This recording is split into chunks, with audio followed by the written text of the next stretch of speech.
Melody Hedgepet stood in front of the mirror in the office bathroom, fixing a stray strand of her chestnut hair. Behind the wall, the printer hummed. Janet was printing the quarterly reports again. The workday at Western Building was coming to an end, and she still had to check the payroll. Lately, she had been staying late more and more often. It wasn't that she had too much work to do.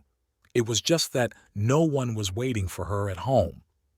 Calvin had been spending a lot of time at the office or away on business trips in recent months. She had tried waiting for him with dinner once, but now she just left her food in the fridge. Returning to her desk, Melody turned on her desk lamp. Outside the window, the February twilight painted the sky a dirty gray. Her half-finished cup of coffee was growing cold on the desk, and stacks of printed bills were piling up, demanding attention. She reached for her phone mechanically to see if her husband had texted. The last message from him had come in the morning. "Important meeting today. We'll be late." "Melody, are you still here?" Ashley from HR appeared in the doorway. "Oh, I was just looking for you. Those cinnamon rolls you brought in last week." "It's my daughter's birthday on Saturday. Would you bake some more?" Baking was Melody's outlet. On weekends, she experimented with recipes, and on Mondays she brought the results to the office. Her colleagues had grown accustomed to this ritual and eagerly awaited her treats. "Sure, Ash? How many do you need?" "I think 20 should be enough." "Listen, why don't you start selling your baking? Seriously, it's much tastier than anything you get at a bakery."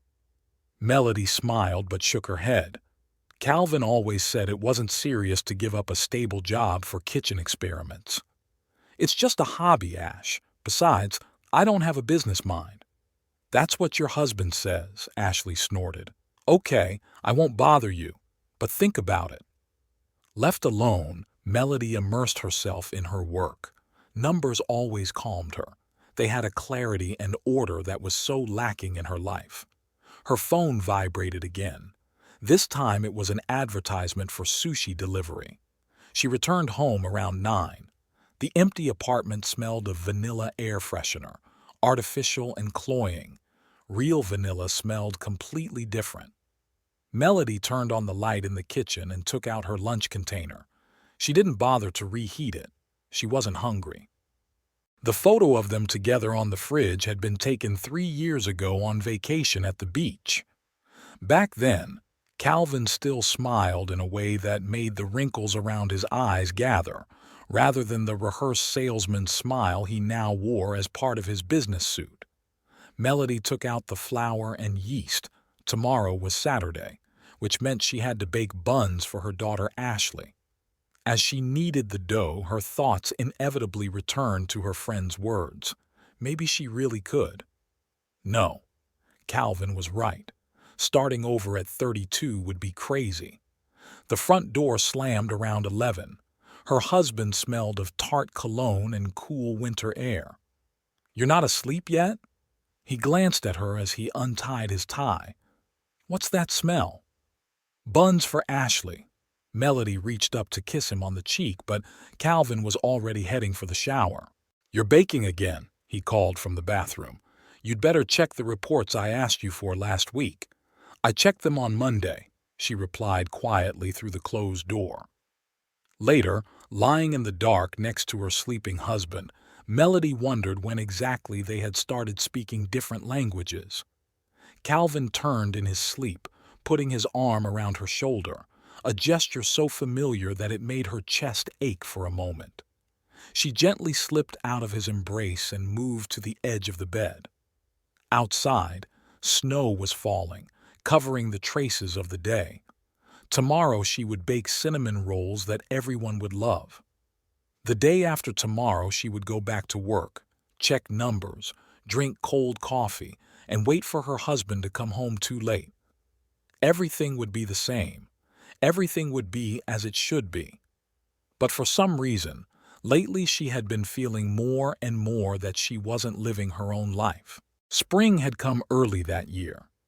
Melody had already traded her winter boots for light ankle boots in early March, and crocuses were timidly blooming in the park near their house in the mornings.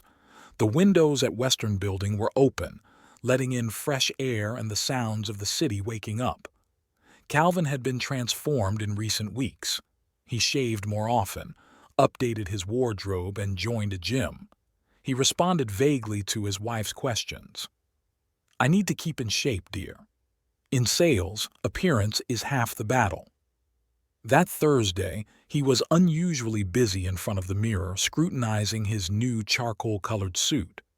"We have an important presentation today," he explained, adjusting his tie. "The entire management team will be there, and the new director of key accounts. Would you like me to make something special for dinner?" Melody offered, but Calvin shook his head. "Don't wait up for me. There's a reception after the presentation." That evening, she browsed her husband's company's social media accounts. Farmline Solutions was actively promoting its corporate life. In recent photos from the presentation, Calvin stood in a group of colleagues, engaged in lively conversation with a tall brunette in a red dress. The caption read, "We are pleased to welcome Veronica Sloan, our new key account manager, to the team." The next day, for the first time in a long time, Calvin suggested they have dinner together at a restaurant. Over a glass of wine, he talked enthusiastically about new projects and how Veronica, Miss Sloan, had brought a fresh perspective to the sales strategy. "She used to work in our competitor's European office, can you imagine? And now she'll be overseeing my department." Melody absent-mindedly poked at her plate with her fork as she listened to her husband. Something had changed in his voice when he talked about his new boss. She pushed the unwelcome thought away. March turned into April. Calvin stayed late at work more and more often, explaining that he had new projects. Now he regularly spent his evenings at business meetings and went away on corporate training trips on weekends. His phone was increasingly face down, and in the evenings he would spend long periods texting someone, turning the screen away from his wife. In mid-April, Farmline Solutions held a big corporate party to celebrate a successful quarter. Calvin insisted that Melody go with him. "You never go out," he remarked. "Besides, it's time you met the team." Melody put on her best dress, dark blue with long sleeves. But next to the bright outfits of the other women, it seemed too modest, especially against the backdrop of Veronica Sloan, who shone in emerald silk. Veronica stood out not only for her outfit. She carried herself with the casual confidence of someone accustomed to being the center of attention. Her laughter rang out across the room, and groups of colleagues constantly gathered around her. Calvin found himself next to her every few minutes, and they would lean toward each other, engaged in lively conversation. "She's an impressive woman, isn't she?" Melody heard a voice behind her. It was Julia from the marketing department. They had met several times at other corporate events. "They say she divorced her millionaire husband to pursue her career." "Really?" Melody took a sip of champagne, watching Veronica put her hand on her husband's shoulder and whisper something in his ear. "Oh yes, she's one of those women who knows exactly what she wants." Julia lowered her voice. "And she usually gets it." Later, when the dancing started, Melody watched Calvin spin Veronica around in complicated steps. She had no idea her husband was such a good dancer. They looked perfect together, tall, confident, successful. Out of the corner of her eye, she noticed several colleagues exchanging meaningful glances.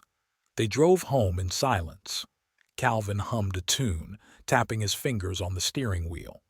His tie was loosened casually, and there was a smudge of lipstick on his collar, probably from a kiss from one of his colleagues.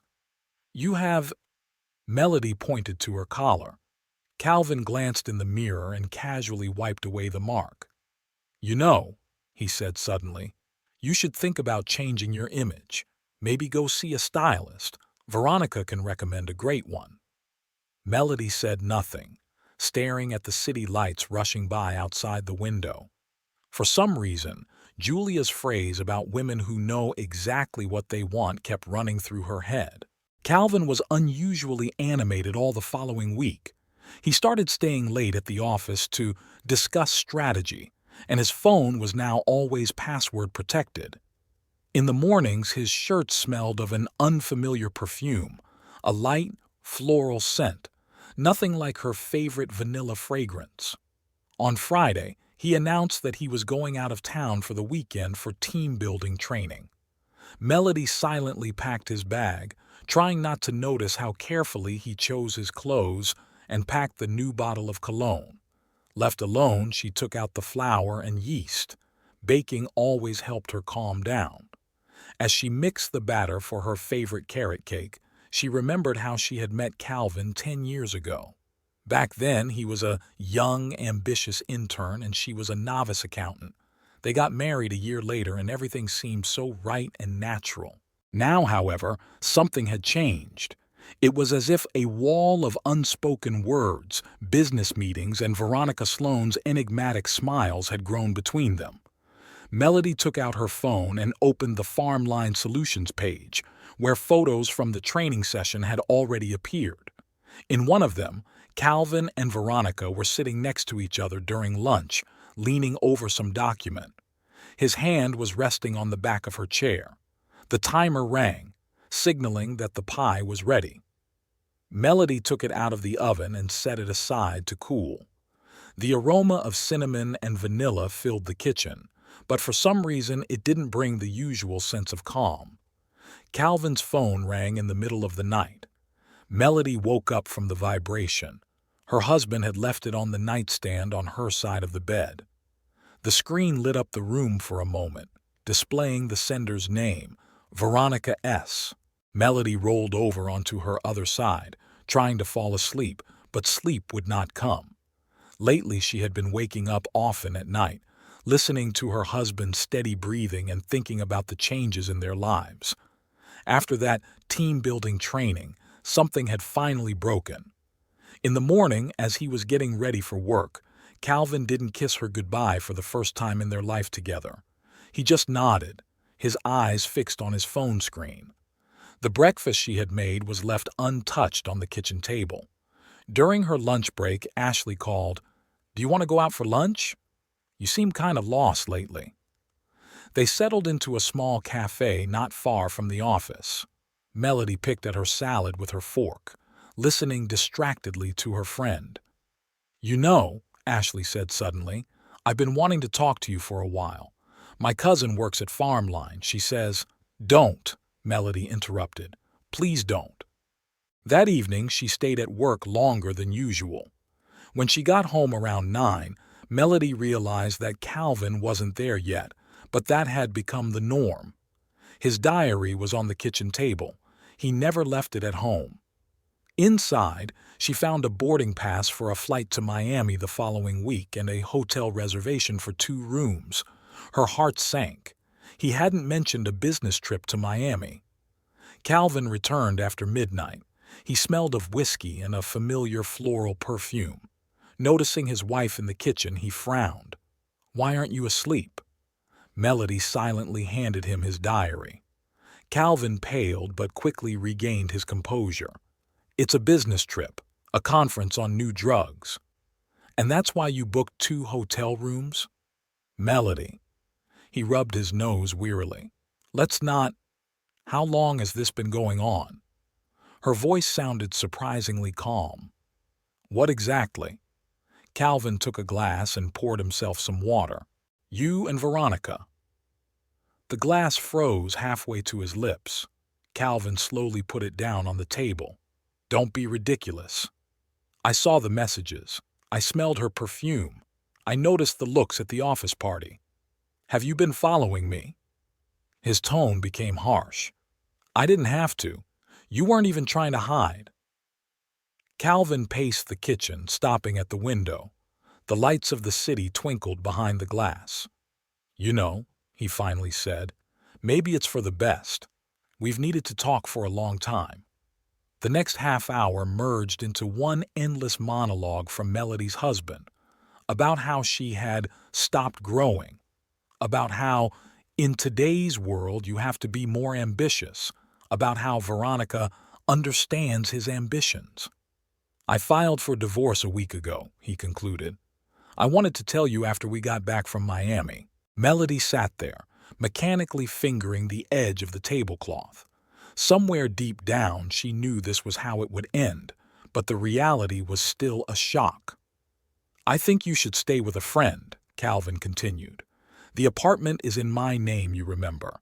I'll pay for your rent for a while until you—" The front door slammed, cutting him off. Veronica stood in the doorway, confident and beautiful, wearing the same emerald dress she had worn to the office party.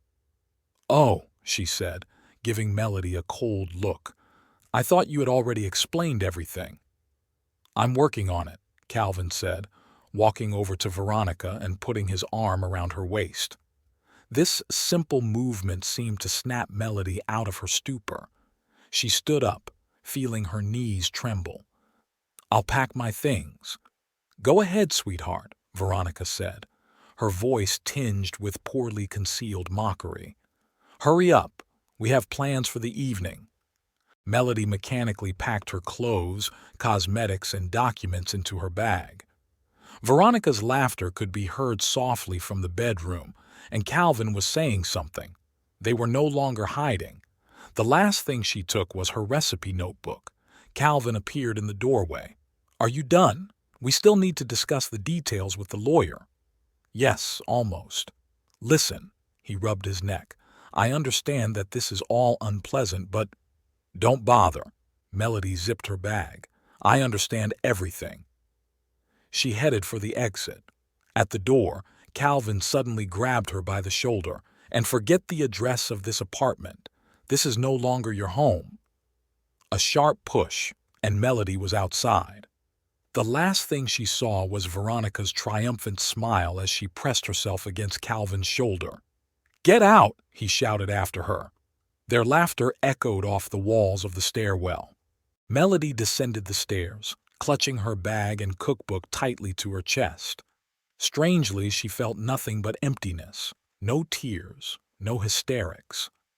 10 years of marriage had taught her not to feel anything of her own.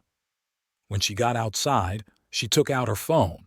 Her fingers trembled as she dialed Ashley's number. "Hello? Sorry for calling so late. Can I come over?" Ashley's guest room was small but cozy. Light-colored wallpaper, a wicker chair by the window, a shelf with books. On the table was a vase with artificial flowers and a photo of the owner's daughter. Melody spent most of her time here, sitting in the chair and looking out the window. For the first week, Ashley didn't bother her friend, allowing her to come to terms with what had happened. She brought her food, which Melody barely noticed, changed her bed sheets, and quietly cleared away untouched plates. Sometimes Melody heard her friend talking on the phone in the hallway, explaining to someone that she couldn't talk yet. Melody didn't go to work. She took a vacation at her own expense. She didn't have the strength to see her colleagues. She turned off her phone after Calvin sent a message demanding that she sign some papers at his lawyer's office. "You need to at least eat something," Ashley said one morning, sitting down on the edge of the bed. "Maybe go for a walk. It's spring outside." Melody shook her head, continuing to stare out the window. It was indeed spring, bright, warm, with blossoming trees and birds singing. But she felt nothing but exhaustion. She lay awake at night, replaying the last months of their marriage in her head. All the signs were there. How could she have been so blind? She remembered the company party, her colleagues' glances, Veronica's condescending smile. They must have been laughing at her, a naive stay-at-home wife who bakes pies while her husband has fun with his glamorous boss. By the end of the second week, she got a call from Western Building. The chief accountant politely asked when she planned to return. The end of the quarter was approaching, and there was a lot of work to be done. Melody promised to come in on Monday. The office greeted her with a wary silence. News traveled fast in their small town. Her colleagues tried hard to pretend that nothing had happened, but Melody could feel their stares. Janet was rattling the printer as usual, but now she didn't stop to chat. In the break room, Everyone suddenly became very busy when she entered with a tray. Work wasn't going well. The numbers, once so clear and reassuring, were now blurring before her eyes. She made 2 mistakes in her calculations, which had to be corrected urgently. After the third mistake, the chief accountant called her into his office. "Melody," he began gently, "I understand you're going through a difficult time. Maybe you should take some more time off? There are 2 weeks left until the end of the quarter, and then we'll see." She nodded, gathered her things, and left, forgetting to turn off her computer. Later, Ashley told her that Janet had spent an hour trying to find the password to turn it off. At home, Ashley's home, she opened her cookbook for the first time in a long time. The pages were filled with recipes, notes in the margins, ideas for new combinations. Some of the entries dated back to the early years of their marriage, when Calvin still praised her baking instead of dismissing her kitchen experiments. "You know," Ashley said in the evening as she poured tea, "my daughter keeps asking when you're going to bake those cinnamon rolls again." Melody said nothing, but the next morning she got up early and took out the flour for the first time in 3 weeks. Ashley, leaving for work, sniffed the familiar aroma of cinnamon with surprise. By evening, a tray of rolls was proudly displayed in the kitchen. They weren't as perfect as before. The dough had risen a little too much. But Ashley's daughter was delighted, and the hostess herself, after eating 2 at once, declared, "Now I believe you're coming to your senses." That night, Melody cried for the first time in a long time, quietly, with her face buried in her pillow. It wasn't because of Calvin or Veronica, but because of a strange feeling of relief. It was as if something inside her had finally melted away. In the morning, a letter arrived from Calvin's lawyer, dry, businesslike, demanding that she appear to discuss the terms of the divorce. Melody began to read and suddenly realized that she no longer felt that paralyzing emptiness. Anger rose inside her, not hysterical but cold and collected. "I'll help you find a good lawyer," Ashley offered at breakfast. "My sister recently got divorced and she has an excellent specialist." Melody nodded, mechanically leafing through her cookbook. On one of the pages, she found the beginnings of a recipe for a pie she had never gotten around to baking. For some reason, this unfinished note made her want to change something. "You know," she said, looking her friend in the eyes for the first time in a long time, "I don't think I'm going back to Western Building." Ashley smiled. "I always said you didn't belong in accounting." They finished their coffee in cozy silence. Outside, the city bustled and spring blossomed, and for the first time in a month, Melody thought that maybe all was not lost. That evening, she took out her laptop and opened a search engine. Her fingers hovered over the keyboard, then decisively typed, "How to open a bakery." Melody noticed the newspaper ad by accident. Ashley's daughter was using old newspapers for crafts, and on one of the pages she saw, "Equipment sale. Martha's Cafe and Bakery is closing. Bargaining is welcome." She remembered the cafe, a small, cozy place 2 blocks from Ashley's house.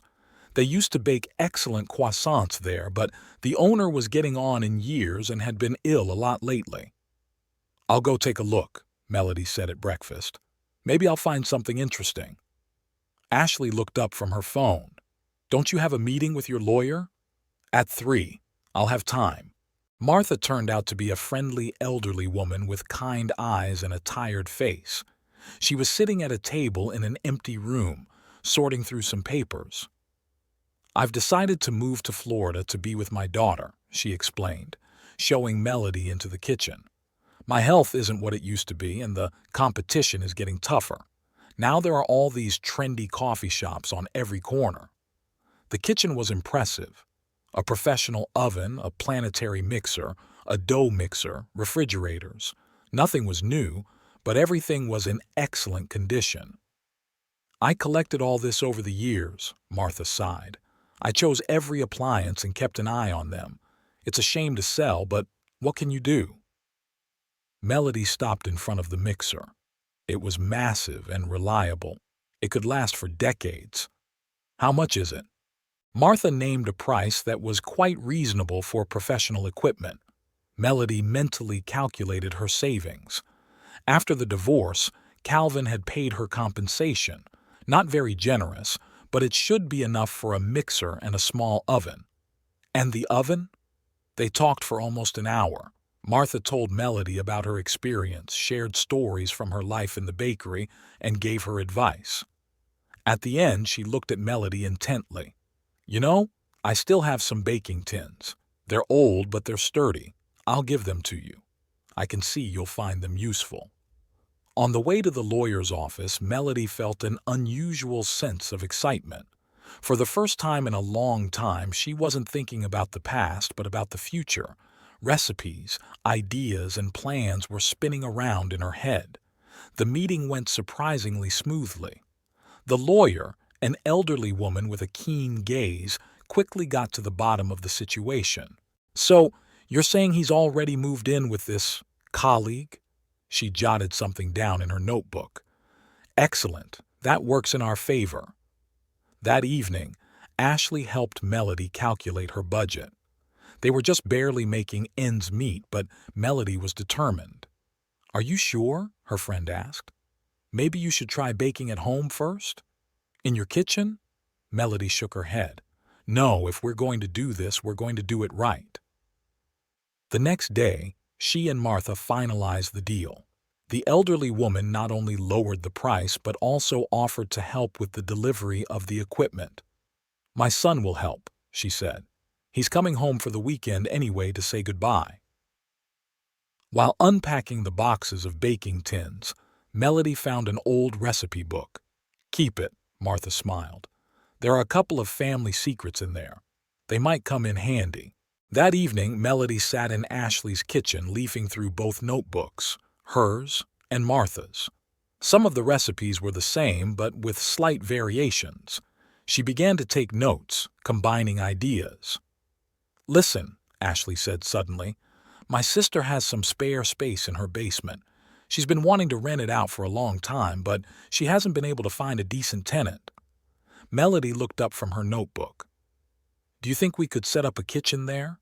Why not? It even has ventilation. It needs some repairs, though.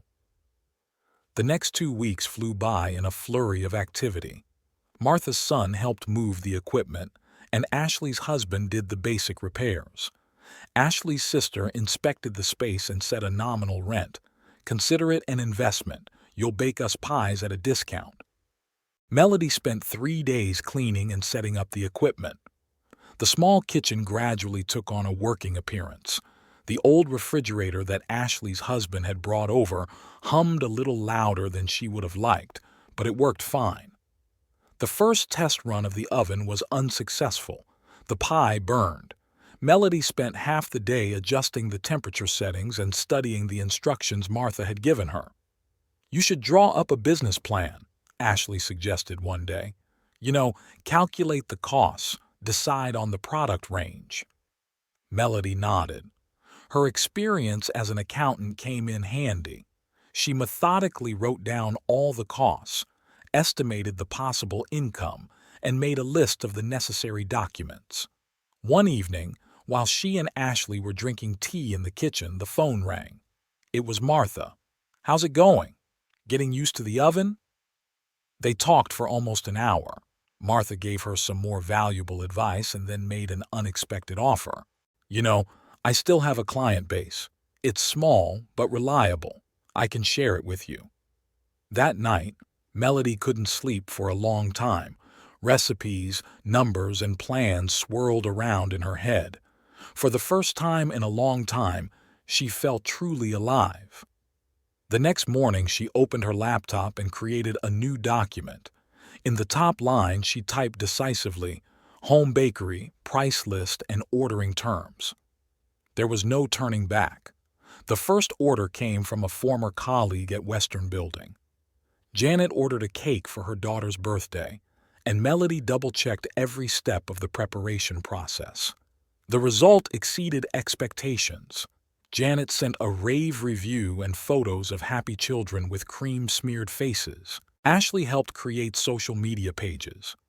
Ashley's sister's daughter, a design student, created a logo, a stylized vintage mixer attachment that formed the letter M.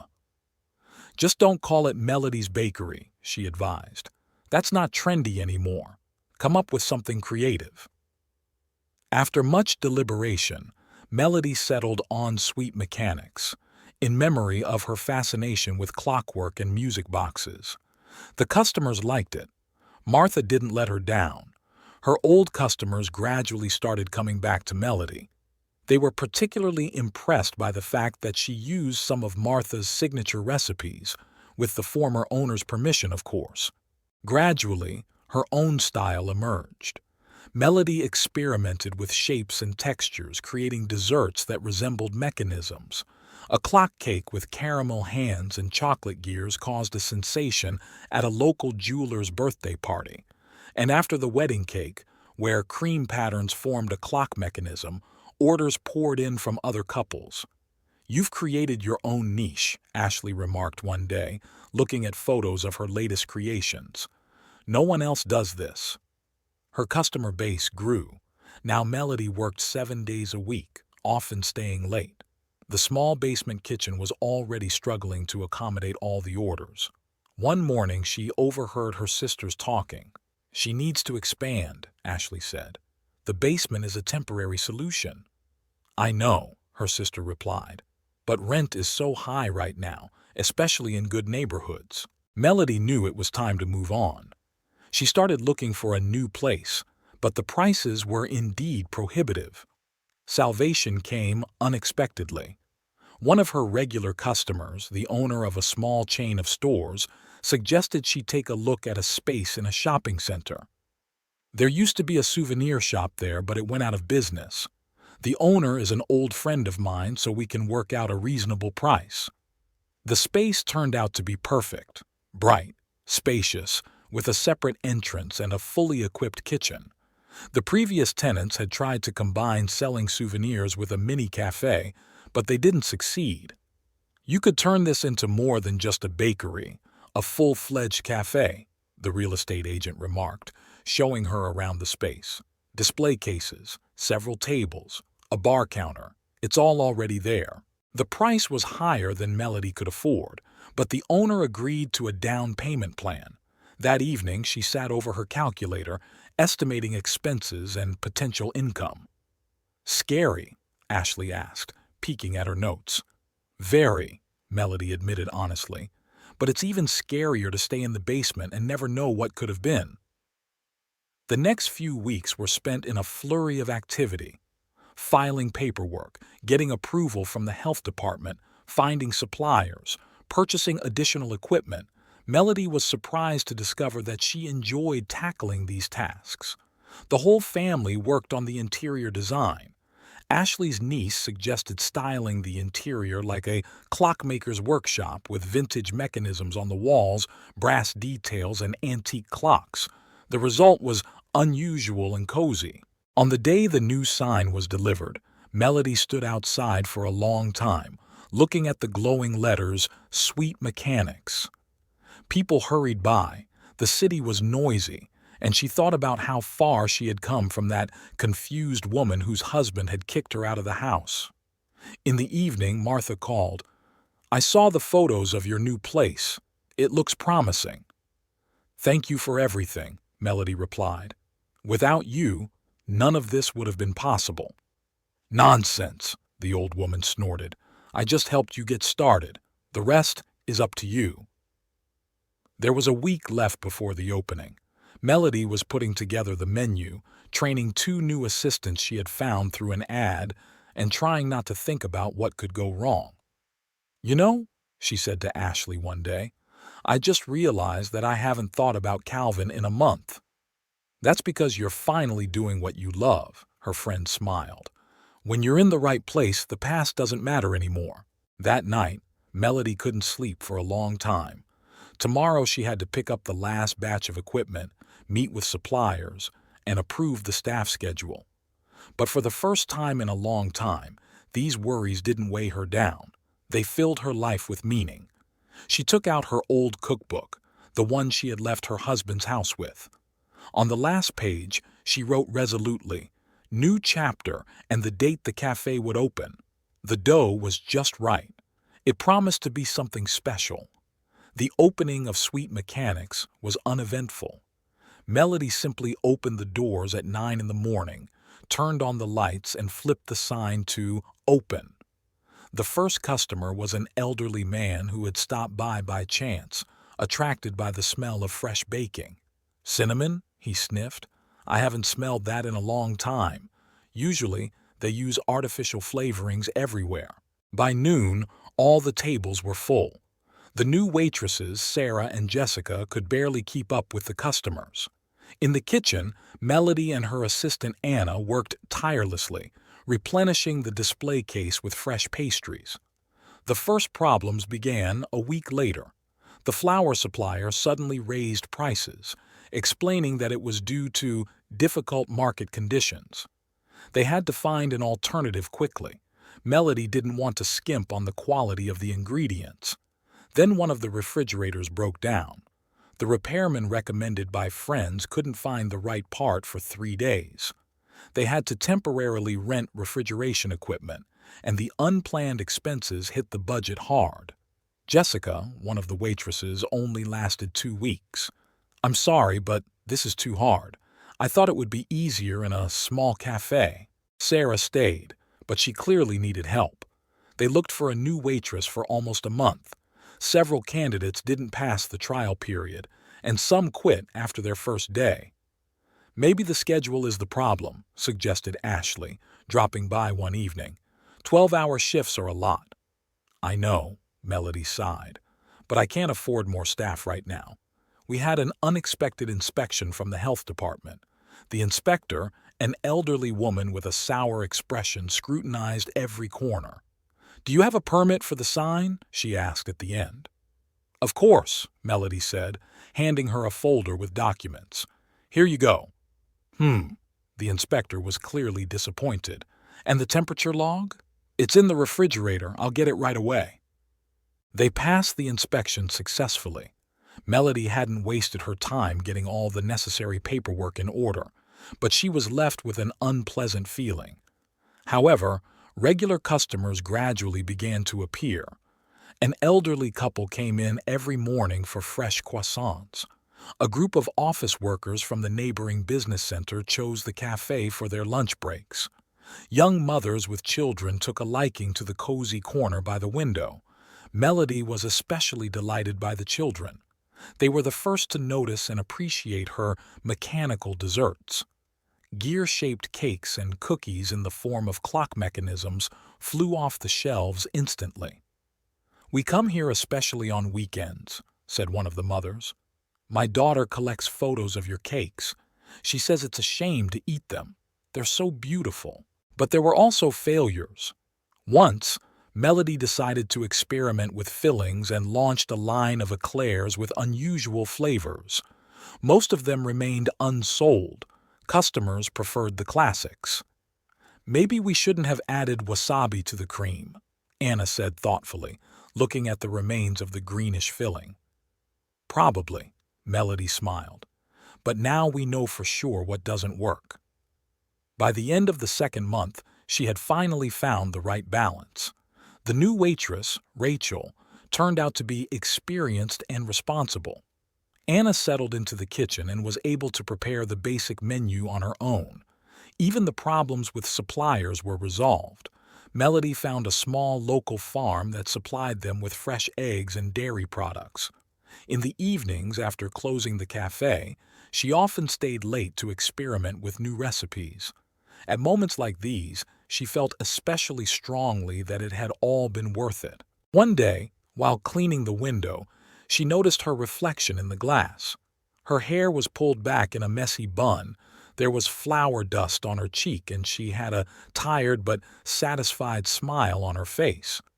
She looked nothing like the well-groomed housewife she had been when she was married to Calvin. The bell above the door jingled. The last customer was leaving, clutching a box of cakes to her chest. "Thank you for creating such a place," the woman said as she left. "There's a special atmosphere here." Melody watched her go. Outside the window, the sunset was fading, painting the shop window in warm colors.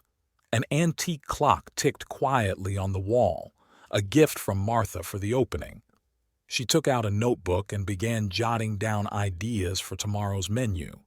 There was a lot of work ahead, but now it was her work, her dream, her life.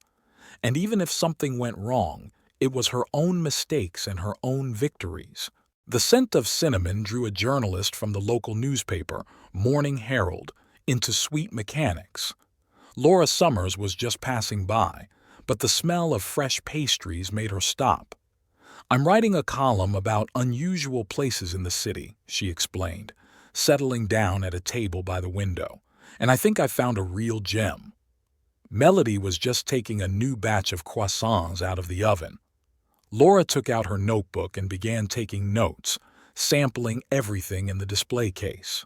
"Amazing! Tell me, how did you come up with the idea of mechanical desserts?"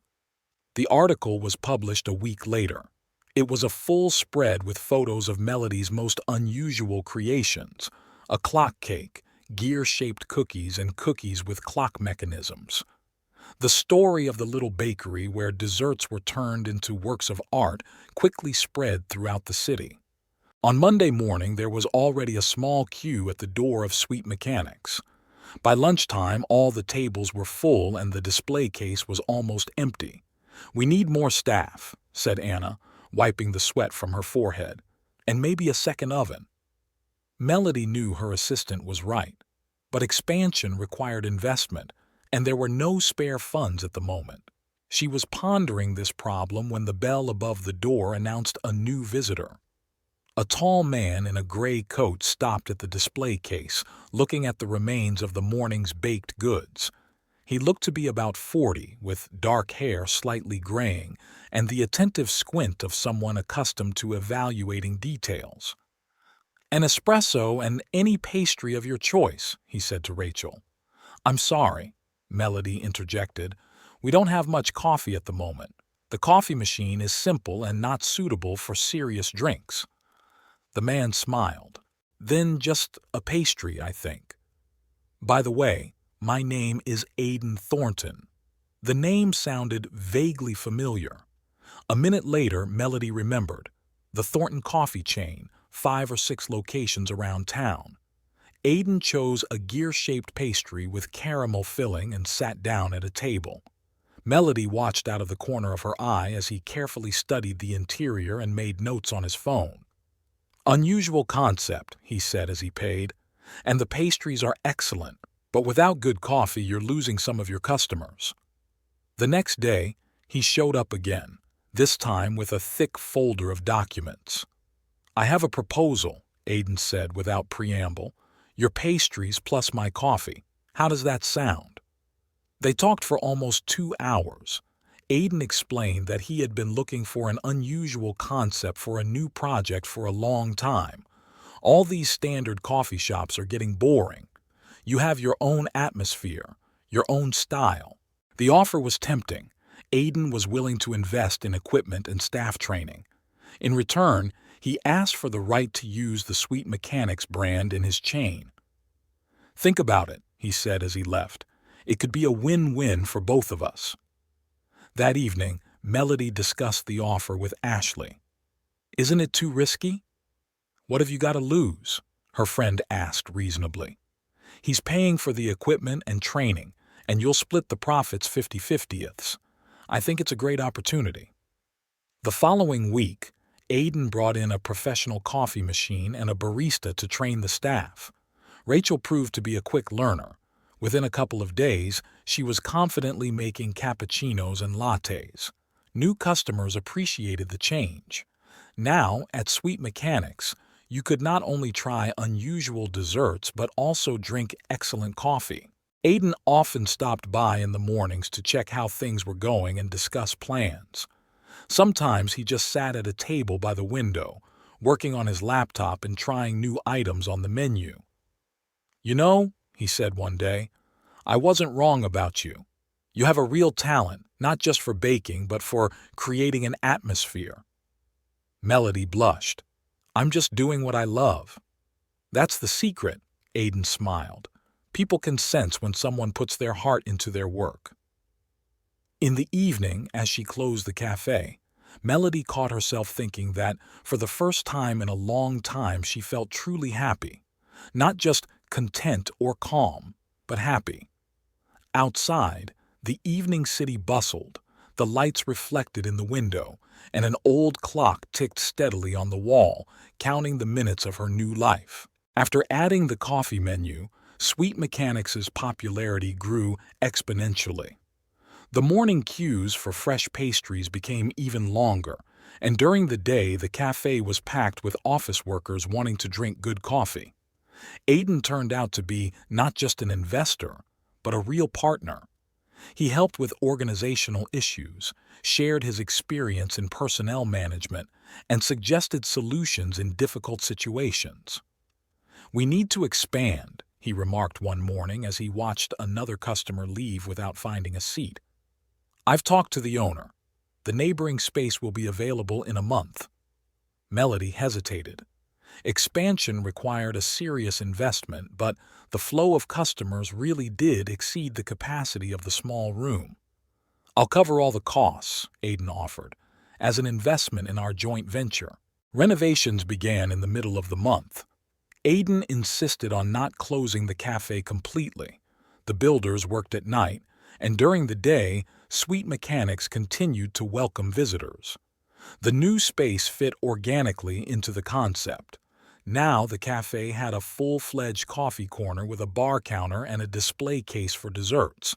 The number of seats doubled.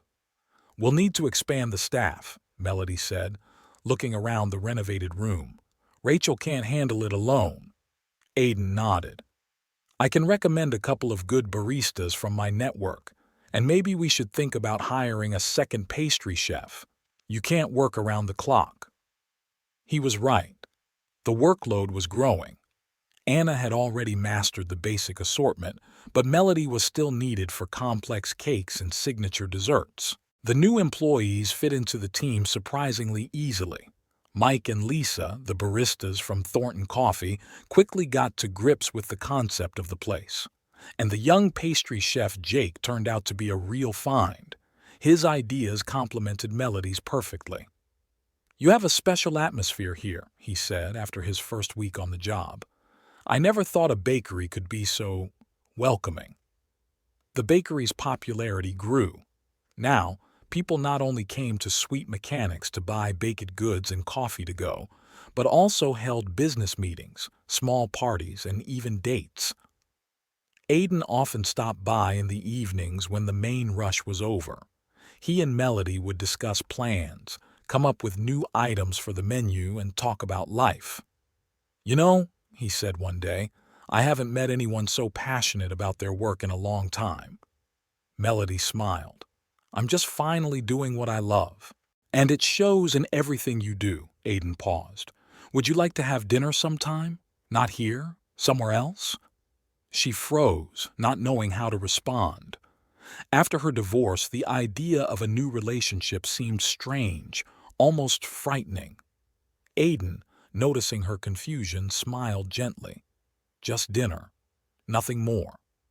That night, Melody couldn't sleep for a long time. Thoughts of expanding her business, new recipes, and Aiden's proposal swirled in her head. In the morning, she arrived earlier than usual. The pre-dawn silence of the empty cafe was particularly conducive to thinking. The old clock on the wall ticked steadily, reminding her that life doesn't stand still. On the table lay a fresh copy of the Morning Herald with a small article about the expansion of Sweet Mechanics. The photographer had captured the moment when Melody was decorating one of her signature clock cakes. In the photo, she looked passionate, happy, and free. She took out her phone and wrote a short message. "About dinner, I'm in." A new day lay ahead with new orders, new plans, and perhaps a new chapter in her life. Veronica stood in front of the Sweet Mechanics shop window for almost 5 minutes before she decided to go in. The room was full of customers and smelled of fresh pastries and coffee. Behind the counter, Melody was decorating a large cake, intently creating a pattern with caramel threads. "Hello?" Veronica's voice sounded uncertain. Melody looked up. In a gray business suit without bright makeup, her hair pulled back into a simple bun, Veronica looked older and more confused. "Good afternoon. What would you like to order?" For a few seconds, they just looked at each other. Then Veronica nervously tugged at her sleeve. "Coffee to go, and maybe something from the pastries." At the next table, a young couple was admiring a dessert in the shape of a clock mechanism. The waitress deftly maneuvered between the tables with a tray laden with cups of coffee and pastries. On the wall was a large framed photograph of Melody at work and an article from a local newspaper about the success of the unusual bakery. "You have a—" Veronica faltered, searching for the right words. "Everything is so beautiful." "Thank you. Calvin and I—" She paused. "We're not together anymore." Melody carefully put down her pastry bag. "What happened?" "He cheated on me. With a new sales employee," Veronica smiled grimly. "Ironic, isn't it?" "Here's your coffee." The young barista placed the cup on the counter.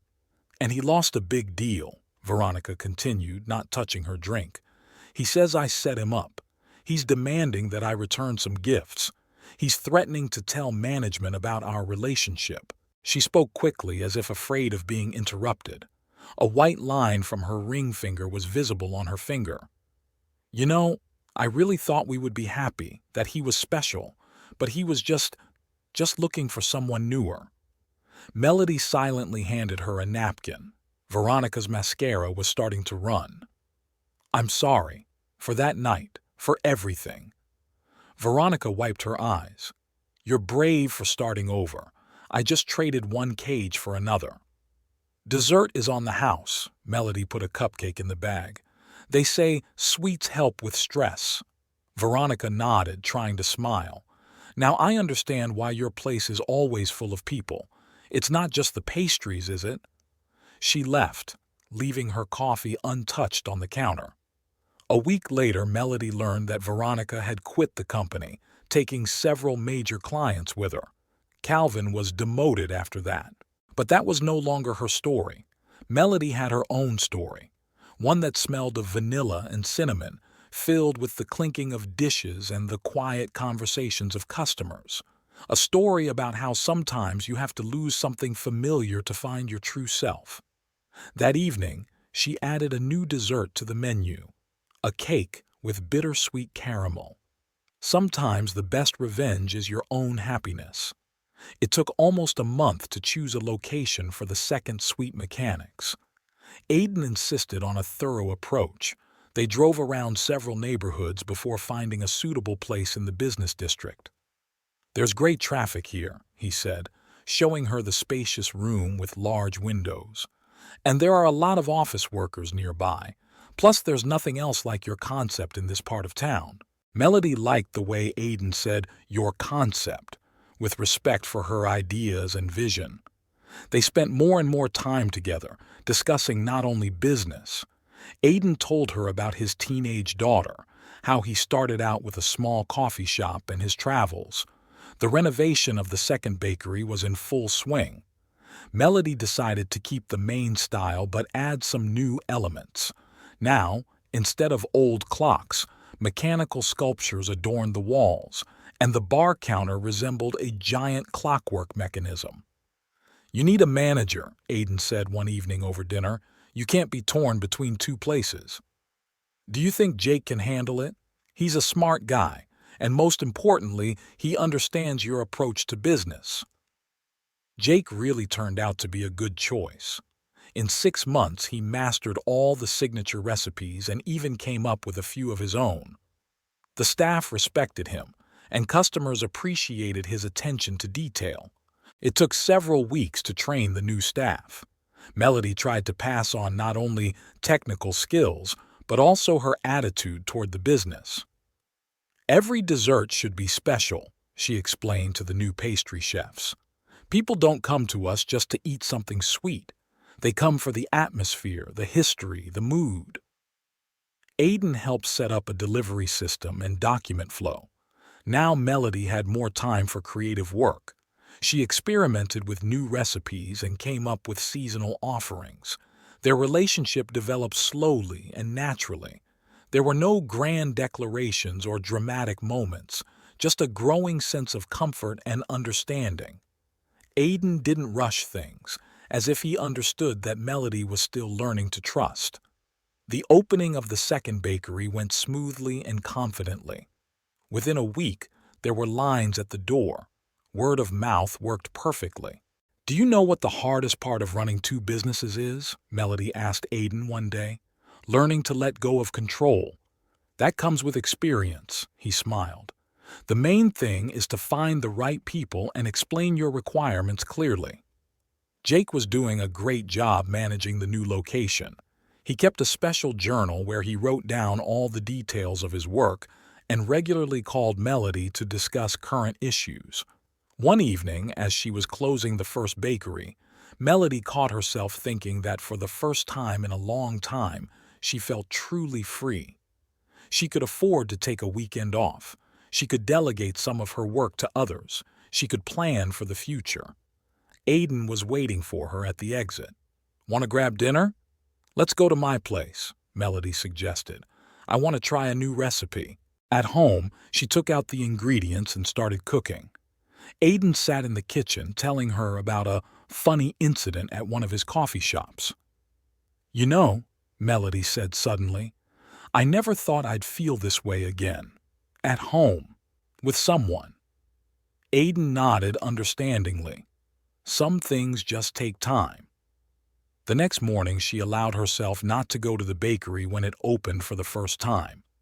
She called Jake to make sure everything was okay and stayed home to cook breakfast and plan a new seasonal menu. The business was growing, her relationship was developing, and her life was falling into place. And most importantly, she now knew for sure that all of this was truly hers. The first bakery was getting ready to close when Calvin showed up. He looked different. His wrinkled suit was clearly not from an expensive store. His thinning hair was slicked back, and instead of an expensive watch, he wore a simple digital one. Melody was counting the takings when the doorbell rang. "Sorry, we're closed," she said without looking up. "I know, but we need to talk." She looked up. Calvin was standing at the counter, nervously fingering a magazine. "About what?" "I saw an article about your success," he said, placing the magazine on the counter, "and I realized I made a mistake." Melody continued methodically folding the bills, sorting them by denomination. "Really? Listen, I've been thinking a lot. After Veronica left, after the demotion," he ran his hand through his hair, "I realized you were the only one who really supported me. And now you're just looking for a new place to park yourself." Melody put the money in the safe. "I'm sorry, but I have to close." "Wait," he took a step closer. "I know I acted like a complete idiot, but we can start over. You've become so successful, so different.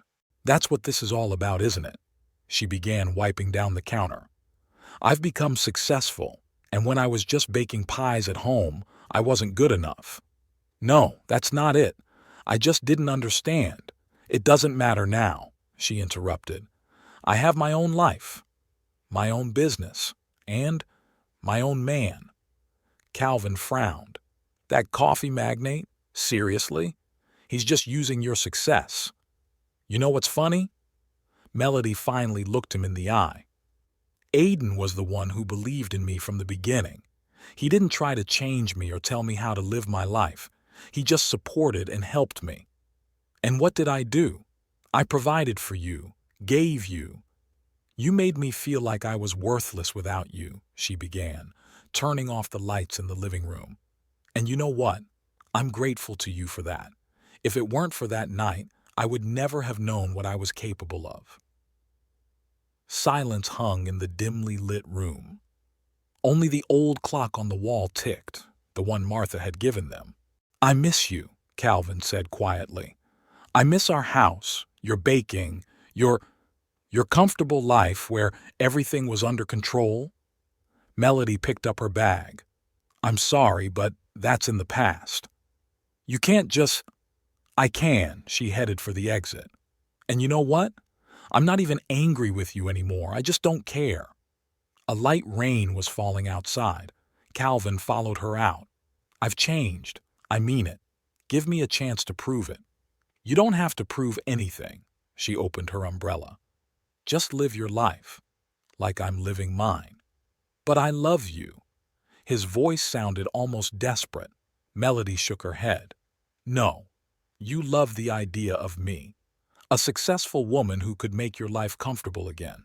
But I'm not the woman you used to boss around anymore, and I never will be." She walked to her car, feeling his gaze on her back.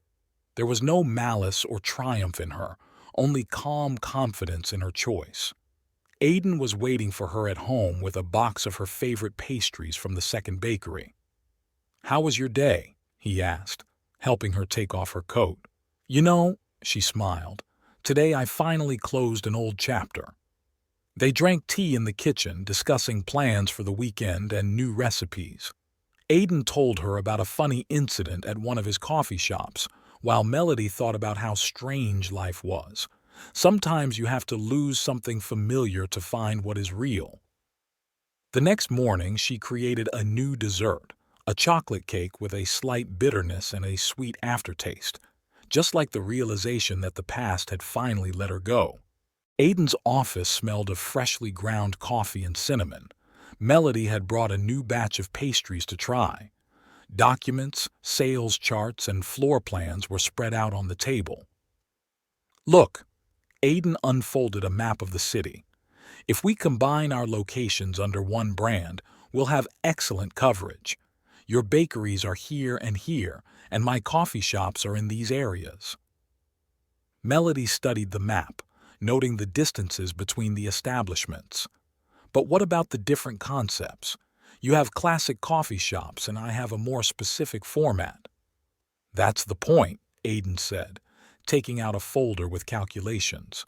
"We're going to create something fundamentally new, not just coffee shops with pastries and not just bakeries with coffee."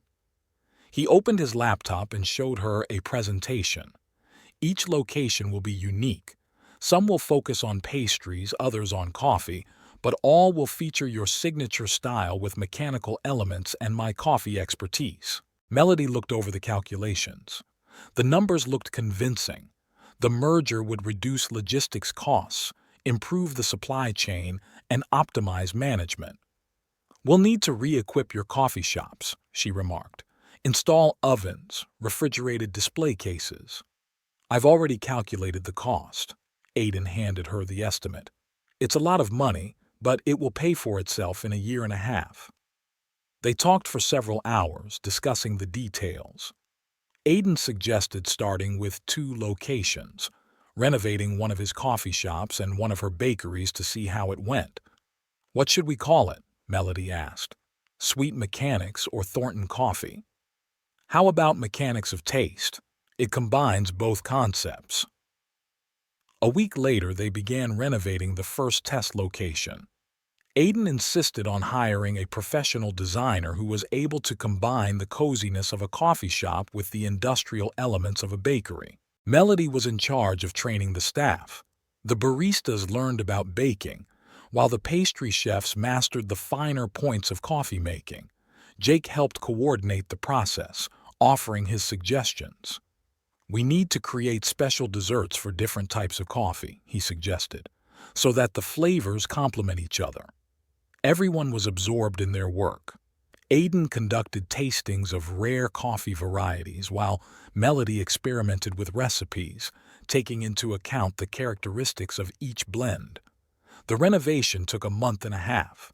The new space was impressive, with large windows, comfortable tables, and an open kitchen where visitors could watch the pastry chefs at work. The bar counter flowed smoothly into a dessert display case, forming a single composition. The opening day of the first combined location passed without fanfare or noise. They simply opened the doors to visitors. The new format was received with enthusiasm. It's interesting that everything is different here, but the atmosphere is just as cozy, remarked one of Sweet Mechanic's regular customers. By evening, Melody's feet were sore from running between the kitchen and the dining room, and Aiden's voice was hoarse from explaining the intricacies of the new coffee drinks. But both were pleased with the result. A month later, they began renovating the second location. Now the process was going faster. They had learned from the mistakes and shortcomings of their first experience. Merging the businesses required a lot of effort and time, but Melody felt that they were on the right track. This wasn't just a profitable project. It was the creation of something truly special. Over dinner, she and Aiden discussed plans for expanding the chain. "You know," he said, pouring wine, "I'm glad we decided to do this together." Melody smiled. Who would have thought that a chance visit to a bakery for coffee would lead to this? On the table were sketches of new desserts and a list of coffee varieties for the next tasting. There was a lot of work ahead, but now it was their work. At the opening of the fifth Taste Mechanics location, Melody caught herself thinking that she now perceived the process completely differently. No fuss or nervousness, just a clear plan of action, division of responsibilities, and monitoring of execution. Aiden watched her with a slight smile. Remember how nervous you were before the opening of the first bakery? Now they had a well-established system. Melody was in charge of the creative side, developing the concept for each new location and creating unique items for the menu. Aiden took care of the administrative issues. A whole team was already working at the Mechanics of Taste headquarters, purchasing, accounting, marketing. Melody was learning to manage not just a small bakery, but a serious business. "You're doing great," Martha remarked, popping in for a cup of tea one day. "But you haven't lost what you started with, your love for what you do." Indeed, despite the growth of the business, Melody never allowed herself to stray far from production. Every morning began with a tour of several locations, quality checks, and talking to the staff. Jake was now head of production, coordinating the work of all the bakers in the chain. His idea to introduce a seasonal menu with unique items for each location proved very successful. "We're not just a chain of cafes," he explained to new employees. "We have a separate story for each area of the city." Aiden supported all of his initiatives. One evening, after a particularly successful day, he suggested taking a walk along the embankment. "You know," he said, stopping at the railing, "we got so caught up in developing the business that we forgot something important." Melody looked at him blankly. Aiden took a small box out of his pocket. "Maybe it's time to make our partnership official, in every sense?" The box contained a ring, simple, elegant, with a small diamond. No pomp and circumstance, just the way she liked it. "Are you sure you're ready?" Melody asked, examining the ring. "I think a year and a half of doing business together and being in a relationship is enough time to be sure," he smiled. At home, they opened a bottle of wine and sat in the kitchen for a long time, discussing the future, now not just of the business, but of their life together. The next day, Melody gathered the department heads. "We have some changes coming in the company structure. Good changes." The news of the merger of not only businesses but also families was received with enthusiasm. Jake even volunteered to create a special line of wedding desserts. Work continued. New locations were opened, new recipes were developed, and tastings were held. But now, there was a new, bright note to it all. In the evening, after another successful opening, she and Aiden sat in the first bakery. This was where it all began, both the business and their relationship. "I can't believe that a small bakery has grown into a whole chain," Melody said, looking at the old clock on the wall. "And I can't believe I just walked in here for a cup of coffee once," Aiden replied. Outside, the evening city bustled. The last batch of pastries was cooling in the kitchen, and plans for new locations and sketches of wedding cakes lay on the table. Mechanics of Taste was celebrating the anniversary of the opening of its first combined location. Melody stood at the entrance to the main office, remembering how it all began. A small bakery in a basement, the first tentative steps, doubts and fears. Now they had 12 establishments across the city. Each had its own character, but they were united by a common idea and style. Renovation of the 13th location, the largest one with a separate workshop for master classes, was nearing completion in the shopping center. Aiden entered her office with a cup of freshly brewed coffee. Jake sent photos of the new cake. Want to take a look? An image of a multi-tiered masterpiece appeared on the laptop screen. A real mechanism made of caramel and chocolate with moving parts and LED lighting. He's outdone himself, Melody smiled. By the way, Martha called and said hi from Florida. She said she saw a report about us in some business magazine. On the table lay the latest issue of Business Today with their photo on the cover. A story about the successful merger of two companies and the creation of a new concept for urban cafe bakeries. The secretary peeked in the door. Melody, you're wanted for a tasting of the new dessert collection. Technologists and pastry chefs from all locations gathered in the spacious kitchen of the training center. Melody looked around at the assembled group. She remembered many of them as interns, and now they were training newcomers themselves. After the tasting, she stopped by the first bakery. Almost nothing had changed here. The same old clock on the wall, the same aroma of fresh pastries. Only now there was a new shift behind the counter, and new, more elaborate desserts were on display in the window. In the evening, she and Aiden drove home together. After the wedding, they bought a house not far from the center, with a large kitchen where Melody could experiment with new recipes and a comfortable study for work. "Do you remember how it all started?" Aiden asked, pouring wine. "Of course. I thought my life was over then," Melody said, adjusting her wedding ring, "but it was just beginning." The next morning, as she drove past the farmline building, she noticed Calvin rushing somewhere with a folder of documents. He saw her too, in her expensive car, confident and successful. Melody just nodded to him and drove on, to her new life. At the main office, she had a meeting with investors to discuss plans to expand the chain to neighboring cities. Then there was a tasting of a new collection of coffee drinks, a meeting with marketers, and a review of sketches for the design of a new location. In the evening, she and Aiden hosted guests to celebrate the company's anniversary with a small group of close friends. Jake and his wife, Ashley and her husband, Aiden's daughter and her fiancé, close friends who had been there for her all along. "You know," Ashley said, raising her glass, "I remember when Melody came to me that night, completely distraught. And now look at her, a real businesswoman." Melody smiled. "Not a businesswoman, just a person who has found her place in life." A new cake was served for dessert with golden caramel and a hint of lavender. Jake called it the taste of happiness. "Why is it called that?" asked Aiden's daughter. "Because everyone has their own," Melody replied, "just like happiness." Late in the evening, when the guests had left, she stood at the window looking at the lights of the city at night. Somewhere out there, the signs for Mechanics of Taste were lit up. Pastry chefs and baristas were preparing for the next day, and plans for the future were being made. Here, at home, it smelled of fresh pastries and coffee.